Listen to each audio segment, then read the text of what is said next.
Hello friends, welcome to channel. അപ്പോൾ നമ്മൾ ചെറിയൊരു വ്ളോഗിങ് സ്റ്റൈലിൽ വന്നതാണ് കേട്ടോ. എന്ന് വെച്ചാൽ നമ്മൾ കുറച്ച് കാലമായിട്ടുള്ള വ്ളോഗിങ് പോലൊക്കെ പിടിച്ചിട്ട് സ്ഥിരം നമ്മുടെ അവിടെ ഇരുന്നിട്ടാണല്ലോ നമ്മൾ വീഡിയോ ചെയ്യാറ്. അപ്പോൾ ഇന്ന് നമ്മുടെ പുതിയ വീഡിയോ എന്ന് പറയുന്നത് നമുക്ക് നിങ്ങളുടെ തമ്മിലും കാര്യങ്ങൾ കണ്ടായിരിക്കും. നമ്മുടെ നിങ്ങൾക്കിപ്പോൾ പേയ്മെൻറ്റ് ഗേറ്റ് വേ ഇഷ്ടം തിരഞ്ഞെടുക്കാവുന്ന റൂള് ആക്ച്വലി അപ്ലിക്കബിൾ ആയിട്ടുണ്ട്. അതായത് നിങ്ങൾക്കിപ്പോൾ നിങ്ങളുടെ ക്രെഡിറ്റ് കാർഡ് വിസയിൽ വേണോ, മാസ്റ്റർ കാർഡിൽ വേണോ, റുപ്പേയിൽ വേണോ, അമെക്സിൽ വേണോ, ഡൈനസ് ക്ലബ്ബിൽ വേണോ, ഇതൊക്കെ ആക്ച്വലി നിങ്ങൾക്ക് തീരുമാനിക്കാൻ പറ്റും. അങ്ങനത്തെ റൂള് ആക്ച്വലി ഇപ്പോൾ നമ്മുടെ RBI ഇപ്പോൾ എന്താ പറയുക അപ്ലിക്കബിൾ ആക്കിയിട്ടുണ്ട് കേട്ടോ. അപ്പോൾ ബാങ്കുകൾക്കും ക്രെഡിറ്റ് കാർഡ് ഇഷ്യൂസിനും ഒക്കെ ആക്ച്വലി ഇവർ നോട്ടിഫിക്കേഷൻ സംഭവങ്ങളൊക്കെ കൊടുത്തിട്ടുണ്ടായിരുന്നു.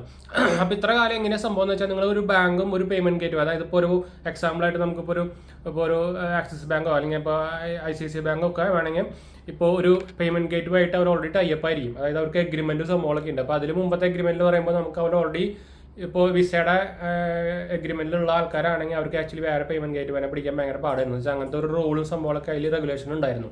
പക്ഷേ ഇനി തൊട്ട് അത് ഉണ്ടാവാൻ പാടില്ല എന്നാണ് RBIയുടെ പുതിയ റൂൾ. അതുകൊണ്ട് തന്നെ ഇനിയിപ്പോൾ ബാങ്കുകൾക്കോ അല്ലെങ്കിൽ ക്രെഡിറ്റ് കാർഡ് ഇഷ്യൂവേഴ്സിനോ എത്രയും പേയ്മെൻറ്റ് ഗേറ്റ്വേഴ്സിനെ വേണമെങ്കിൽ ടൈപ്പ് ചെയ്തിട്ട് പാർട്ട്ണർഷിപ്പ് ചെയ്തിട്ട് ക്രെഡിറ്റ് കാർഡ് ഇറക്കാൻ പറ്റും. ഇപ്പോൾ എക്സാമ്പിൾ നമുക്കറിയാം, ഇപ്പോൾ ടാറ്റ ന്യൂ കാർഡ് ഇപ്പോൾ റീസെൻ്റ്ലി തന്നെ വിസ വേരിയൻറ്റിലും റുപ്പേ വേരിയൻറ്റിലും വന്നു തുടങ്ങി. SBIയുടെ സിംപ്ലി സേവ് വിസ വേരിയൻറ്റിലും റുപ്പേ വേരിയൻറ്റിൽ വന്നു തുടങ്ങി. ഇപ്പോൾ ഭയങ്കരമായിട്ട് ഹൈ ആയിട്ട് നിൽക്കുന്നത് റുപ്പേ വേരിയൻ്റാണ്. റുപ്പേ വേരിയൻ എന്ന് പറയുമ്പോൾ പക്ഷേ ഇന്ത്യയുടെ തന്നെയാണ്. അപ്പോൾ തന്നെ ഇന്ത്യക്ക് വലിയ നമ്മുടെ ഇന്ത്യൻ ബാങ്ക്സിനൊന്നും വലിയ പ്രോബ്ലം ഇല്ലാണ്ട് തന്നെ സുഖമായിട്ട് കിട്ടും. പക്ഷേ വിസ, മാസ്റ്റർ കാർഡ്, അമെക്സ് ഇതൊക്കെ എല്ലാം അമേരിക്കൻ ബ്രാൻഡുകളാണ്. അപ്പോൾ ഇപ്പോൾ അങ്ങനത്തെ ഒരു നോട്ടിഫിക്കേഷൻ വന്നിട്ടുണ്ട്. അപ്പോൾ കുറേ പേർക്കുള്ള സംശയം, നമ്മൾ പണ്ടേ തൊട്ട് ഇത് ആക്ച്വലി കുറച്ച് മാസങ്ങൾക്ക് മുമ്പേ RBI ഇതിൻ്റെ റൂൾസും സംഭവങ്ങളൊക്കെ പുറത്ത് വിട്ടിട്ടുണ്ടായിരുന്നു. അപ്പോൾ തന്നെ കുറേ പേര് ചോദിക്കാനാണ് നമ്മുടെ എൻ്റെ ഓൾറെഡി വിസയുടെ കാർഡ് ഉണ്ട്, അതെങ്ങനെ നമുക്ക് ഇനി റുപ്പയിലേക്ക് മാറ്റാം, അല്ലെങ്കിൽ അമെക്സിലേക്ക് മാറ്റാം, അല്ലെങ്കിൽ മാസ്റ്റർ കാർഡിലേക്ക് മാറ്റാം. മെജോറിറ്റി വരുന്ന റുപ്പയിലേക്ക് എങ്ങനെ മാറ്റാതാണ് ആക്ച്വലി. പക്ഷേ അതിനും ഗൈഡ് ലൈൻസ് ഇപ്പോൾ പുതിയ ഇറക്കിയിട്ടുണ്ട്. അപ്പോൾ ഞാൻ വഴിയെ പറയാം. അതിന് മുമ്പ് നമ്മുടെ 2 ചാനലും കാണാത്തൊരു പോയി കണ്ടു നോക്കുക, സബ്സ്ക്രൈബ് ചെയ്യുക, സപ്പോർട്ട് ചെയ്യട്ടോ. പിന്നെ നമ്മുടെ പുതിയ ചാനൽ കാണാത്തൊരു പോയി കണ്ടു നോക്കുക. GHH വേൾഡ് എന്നാണ് ചാനലിൻ്റെ പേര്. നമ്മളതിൽ ടെക് ന്യൂസ്, ഫൈനാൻഷ്യൽ ന്യൂസ്, അതുപോലെ തന്നെ മൂവി അപ്ഡേറ്റ്സ്, മൂവി ന്യൂസ്, അതുപോലെ തന്നെ നമ്മൾ ജോബ് അപ്ഡേറ്റ്സും സംഭവങ്ങളൊക്കെ നമ്മൾ കൊടുക്കാൻ പോകുന്നുണ്ട്. അപ്പോൾ സബ്സ്ക്രൈബ് ചെയ്യാനും സപ്പോർട്ട് ചെയ്യാനും മറക്കണ്ട. ലിങ്ക് അല്ലെങ്കിൽ ഞാൻ ഡിസ്ക്രിപ്ഷനിൽ കൊടുത്തിട്ടുണ്ട്. മറക്കണ്ട കേട്ടോ, താഴെ നോക്കിയാൽ മതി. അപ്പോൾ നമ്മൾ പറഞ്ഞു വന്നത് ഇപ്പോൾ ആദ്യം തന്നെ നമുക്ക് പുതിയ എടുക്കാൻ പോകുന്ന ആൾക്കാരുടെ കാര്യം പറയാം. ഇപ്പോൾ നിങ്ങളൊരു കാർഡ് ഇപ്പോൾ ഒരു ബാങ്കിൻ്റെ ഒരു സ്പെസിഫിക് ആയിട്ടുള്ള ഒരു കാർഡ് നിങ്ങൾ അപ്ലൈ ചെയ്തെന്ന് വിചാരിക്കുക.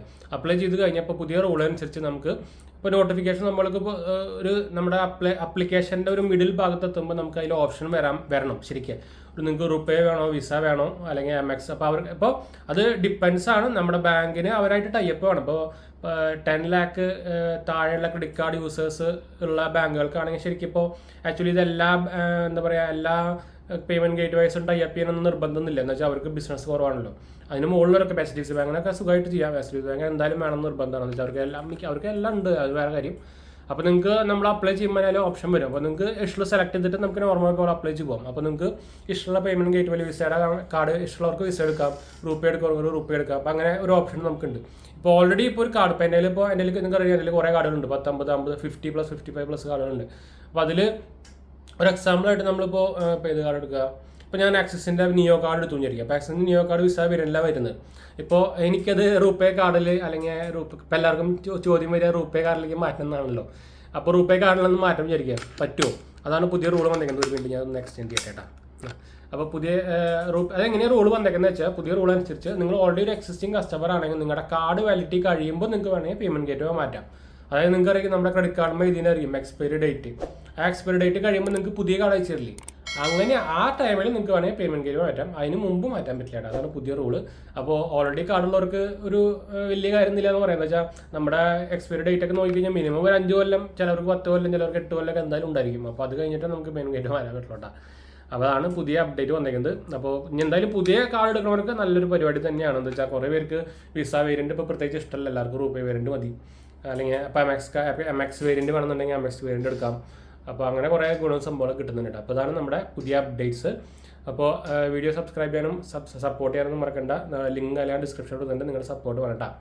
അപ്പോൾ കുറേ പേർക്ക് ഇത് ന്യൂസ് സംഭവമൊക്കെ ഒന്ന് ഷെയർ ചെയ്തും കൊടുക്കുക നിങ്ങളുടെ ഡീറ്റെയിൽസ്. എന്ന് വെച്ചാൽ കുറേ പേർക്ക് ഇത് നമ്മുടെ ഈ ഇൻഫോർമേറ്റീവ് ന്യൂസും അതുപോലെ ഇൻഫോർമേറ്റീവ് വീഡിയോസൊന്നും കാണാൻ പരിപാടിയില്ല. അപ്പോൾ അവർ തന്നെ പോയി കുറേ ഇതുപോലത്തെ പ്രോബ്ലംസുകളും സ്കാമിലൊക്കെ പോയി പെടുന്നുണ്ട്. അപ്പോൾ അവർക്കൊക്കെ ഒന്ന് ഷെയർ ചെയ്ത് കൊടുക്കുക. എന്ന് വെച്ചാൽ എല്ലാവർക്കും എന്താ പറയുക, നിങ്ങൾക്കറിയായിരിക്കും ഡെയിലി വ്ളോഗ്സും അതുപോലെ തന്നെ കോമഡിക്ക് പിന്നെ പോട്ടെ, എൻ്റർടൈൻമെൻറ്റും ചെയ്യാം. ഡെയിലി വ്ളോഗ്സൊക്കെ എന്തിനാ എനിക്ക് മനസ്സിലാവില്ല, നമ്മുടെ സീരിയലിൽ കാണുന്നതിൻ്റെ പരം കാണുന്നുണ്ട്.